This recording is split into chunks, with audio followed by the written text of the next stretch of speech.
Welcome to Not Milk Never Milk. Subscribe if you're lactose intolerant. In this video, I will explain how to replace a Chevy Silverado mirror. First, gather your tools to ensure a smooth process.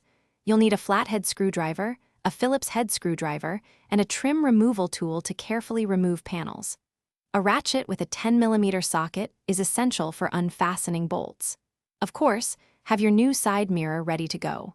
Having everything organized beforehand will make the job much easier and quicker. Now, let's get that old mirror off.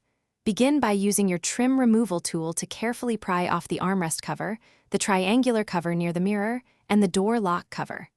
Next, use your 10mm socket and ratchet to remove the 3 bolts securing the door panel. Gently pull the door panel off, unlatch the door cable, and unplug any power window connectors. Finally, unplug the power mirror connector and remove the 3 10mm bolts holding the mirror itself. With the old mirror removed, it's time for the new one. Carefully slide the new mirror into position, aligning the bolt holes.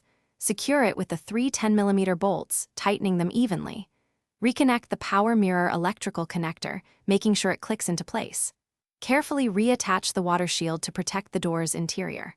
Then, reconnect the door cable and all power window connectors, ensuring everything is properly seated and secure.